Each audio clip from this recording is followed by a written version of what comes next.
Amina felt a searing pain pierce her lower abdomen, pinning her to the spot in the middle of the sidewalk. She stopped for a moment, one hand clutching her rounded stomach, the other seeking support on a cold wall. The pain was sharp, different from the slight tugging she had felt in previous weeks. Her heart accelerated, not only because of the suffering, but also from the dull anguish that was creeping into her. Her breathing became short, irregular, and each step she took towards the hospital entrance seemed like another ordeal. Sweat beaded on his forehead despite the cool morning air. Passers-by looked at her briefly before looking away, too absorbed in their own routines. She wanted to cry for help, but her pride, her resilience, prevented her.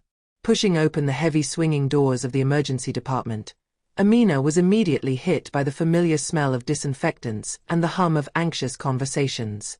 The waiting room was packed, children coughing in the arms of their parents, elderly people, minor injuries. The neon light on the ceiling emitted a harsh light that accentuated the patient's tired features. Behind the reception desk, a blonde nurse, her face frozen in an expression of weariness, typed on her keyboard without looking up. His badge read, Sophie Lemoine. Amina approached, her hand still placed on her stomach, trying to ignore the pain that radiated to her kidneys.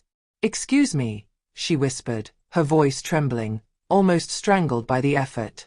Sophie finally looked up, her eyebrows furrowed, looking visibly annoyed at being interrupted in her task. She looked at Amina quickly, up and down, as if assessing not the seriousness of her condition but her legitimacy in being there. "Yes," she snapped, impatience seeping through every syllable. Amina breathed hard. "I have severe pain. I am 7 months pregnant and—" Before she could even finish her sentence, Sophie sighed loudly, rolling her eyes as if she had just heard the most banal complaint in the world. "Grab a ticket and wait your turn, ma'am. We are overwhelmed." Amina looked around. The room was crowded, of course, but his gaze caught something that tugged at his heart. A young white woman had just arrived and, without even having taken a ticket, she was already headed to a consultation room. Amina felt a mixture of anger and humiliation burn in her throat. "I feel irregular contractions." "It can be serious," she insisted, her voice tinged with a distress that she could no longer hide. Sophie looked at her for a long moment, her eyes cold and indifferent. Then she shrugged casually. "All pregnant women panic over nothing. If it was a real emergency, you'd be screaming. Sit down, we'll call you." These words were an invisible blow. Amina felt a cold shiver run down her spine. His heart was beating hard, not only from the physical pain, but also from the dull humiliation. She wanted to respond, scream maybe, but she knew that would only confirm the stereotypes this woman probably already had about her. So she gritted her teeth, swallowed her pride, and sat down. The minutes stretched, becoming hours in his mind. Each contraction was stronger than the last, waves of pain that took his breath away. His back sank into the uncomfortable plastic chair, and his hands shook slightly in his lap. She watched helplessly as patients who arrived long after her were quickly called in, some even smiling and joking with the staff. Amina bit her lower lip to keep from crying. Not here. Not in front of them. She looked down at her rounded stomach, gently caressing the taut skin through the fabric of her dress. "Hold on, my angel. Mom is here," she whispered. Then, suddenly, the front doors burst open. The noise resonated like a clap of thunder in the surrounding indifference. A tall, elegant black man, dressed in an impeccably tailored dark suit, walked quickly forward, his gaze searching the room with rare intensity. When he saw Amina, his face transformed. Worry took precedence over suppressed anger. "Amina, my love, what are you doing here?" His voice was deep, tinged with a mixture of anxiety and relief at having finally found her. She looked up at him with tearful eyes. Dr. Ibrahim Diallo, a renowned surgeon, respected not only for his medical skills but also for his unwavering integrity. Sophie, who had just gotten up to greet another patient, stopped abruptly. Her face instantly lost its color when she recognized the man standing in front of her. His expression of arrogance faded, replaced by a mask of barely concealed panic. Ibrahim rushed towards Amina, crouching down to her level. "Why are you sitting here, careless?" he asked, his voice vibrating with worry. Amina felt a mixture of shame and relief. "The nurse told me to wait." "It's been over an hour," she whispered.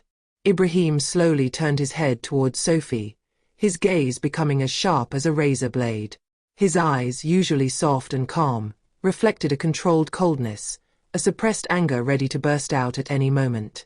His tone, when he spoke, was of an icy neutrality that betrayed his underlying fury.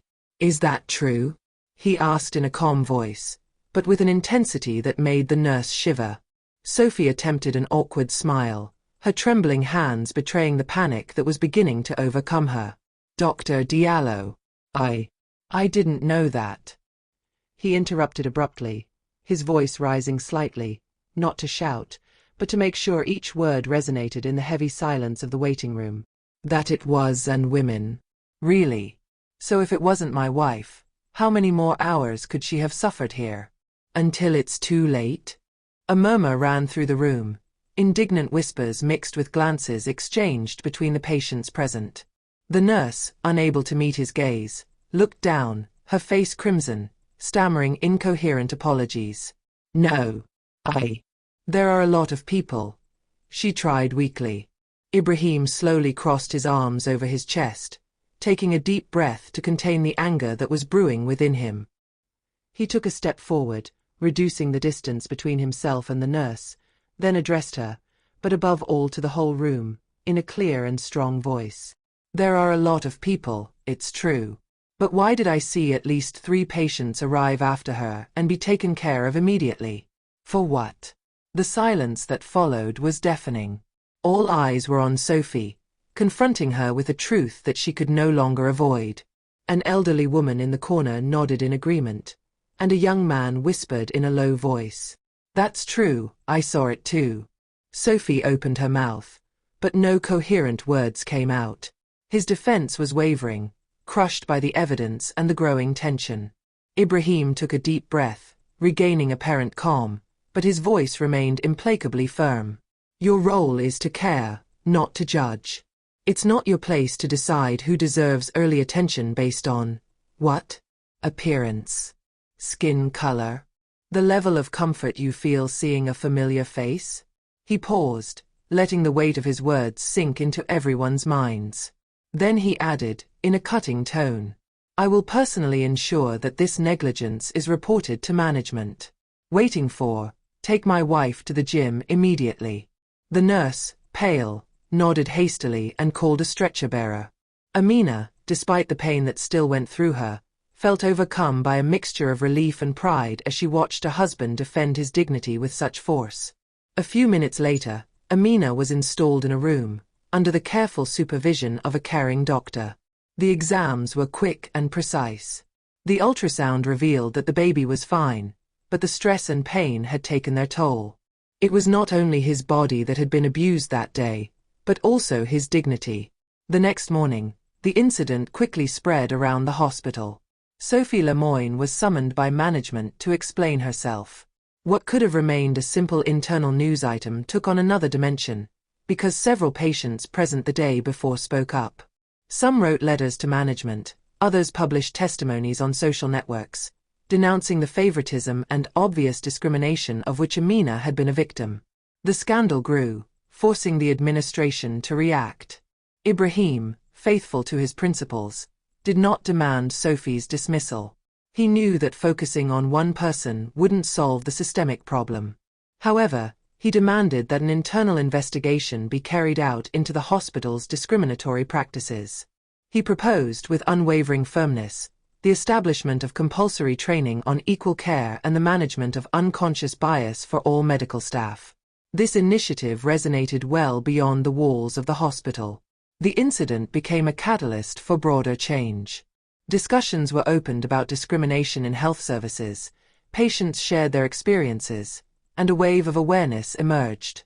A few months after the birth of their son, Amina made a decision that would change her life. She joined an association defending patients' rights. It wasn't just for her, but for all those who weren't lucky enough to have someone to raise their voice for them. She lectured, participated in public discussions, and became a key figure in the healthcare equity movement. Every time she spoke, she remembered that freezing waiting room, the pain in her stomach and the fire in her husband's eyes. But above all, she remembered her own strength. Because beyond the anger and injustice, there was the conviction that no woman, no person, should be invisible where life itself is at stake. And somewhere, deep down, Amina knew that this simple decision had much bigger repercussions than a simple hospital scandal. It was the start of a change. One more step towards a world where every life counts, unconditionally.